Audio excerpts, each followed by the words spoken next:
Triple తర్వాత Ram Charan most awaited film game changer. Shankar దర్శకత్వంలో రూపొందుతున్న ఈ సినిమాపై భారీ అంచనాలే ఉన్నాయి. ఇటీవలే ఈ సినిమా షూటింగ్ కూడా పూర్తి చేసుకున్నారు చరణ్. ప్రస్తుతం పోస్ట్ ప్రొడక్షన్ వర్క్ పనుల్లో బిజీగా ఉంది గేమ్ చేంజర్. ఈ చిత్రాన్ని క్రిస్మస్ కానుకగా రిలీజ్ చేయబోతున్నట్లు తెలుస్తుంది.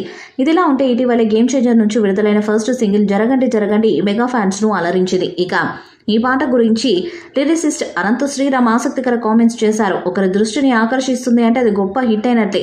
ఈ మధ్య కాలం మీమ్స్, ట్రోల్స్ లేకుండా ప్రజల దృష్టిని ఆకర్షించడం కష్టమవుతుంది.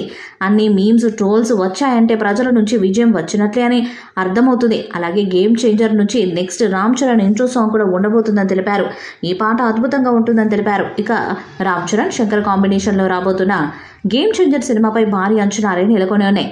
నిన్న మొన్నటి వరకు భారతీయుడు 2 ఎఫెక్ట్ ఎక్కడ ఈ సినిమా మీద పడుతుందా అని భయపడిన ప్రేక్షకులు ఇప్పుడు తాజాగా ఈ సినిమా నుంచి వచ్చిన క్రేజీ అప్డేట్తో ఆ భయాలను వదిలేశారు. తాజాగా లిరిసిస్ట్ కాసర్ల శ్యామ్ ఈ సినిమాలోని పాటలకు సంబంధించి ఇచ్చిన అప్డేట్ ప్రస్తుతం సోషల్ మీడియాలో వైరల్ అవుతుంది. గేమ్ చేంజర్ మూవీ రిలీజ్ పై ఓ క్లారిటీ వచ్చింది. అంటే ఇయర్ ఎండ్లో చరణ్ బాక్స్ ఆఫీస్ పై కాసుల వర్షం కురిపిస్తాడని అభిమానులు హోప్స్ పెంచేసుకుంటున్నారు.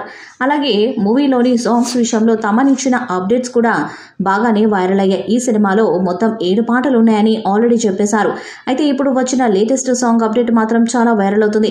తాజాగా లిరిసిస్ట్ కాసర్ల శ్యామ్ ఈ సినిమాలోని పాటలకు సంబంధించి చెప్పిన మాటల్లో తాను రాసిన పాట అద్భుతంగా వచ్చింది, తెరపై చూస్తే మీకే అర్థమవుతుందని శంకర్ అన్నారట. దీంతో ఆయన రాసిన ఆ పాట మరో నెల్లూరి నెరజాన పాటలా ఉంటుందని తాను భావిస్తున్నట్లు చెప్పుకొచ్చారు. ప్రస్తుతం ఈ మాటలు తెగ వైరల్ అవుతున్నాయి. ఇక గేమ్ చేంజర్ సినిమాకు సంబంధించిన పూర్తి షూటింగ్ ని కంప్లీట్ చేసిన ఆయన ఈ సినిమా రిలీజ్ కోసం ఎదురు చూస్తున్నట్టుగా తెలుస్తుంది. ఇక అందుతున్న సమాచారం ప్రకారం గేమ్ చేంజర్ సినిమాని డిసెంబర్లో క్రిస్మస్ కానుకగా రిలీజ్ చేసే అవకాశాలు ఉన్నట్లుగా తెలుస్తుంది. ఇప్పటికే ఈ సినిమా షూటింగ్ కంప్లీట్ చేసుకున్న ఈ సినిమా పోస్ట్ ప్రొడక్షన్ వర్క్ కోసం చాలా బిజీగా ఉన్నట్లు తెలుస్తుంది. ఈ వీడియోపై మీ అభిప్రాయాన్ని కామెంట్ బాక్స్ లో తెలియజేయండి. వీడియో మీకు నచ్చితే లైక్ చేయండి, షేర్ చేయండి, కామెంట్ చేయండి. మరిన్ని అప్డేట్స్ కోసం మన ఛానల్ సబ్స్క్రైబ్ చేయండి. అలాగే పక్కనే ఉన్న గంట సింబల్ గట్టిగా కొట్టండి.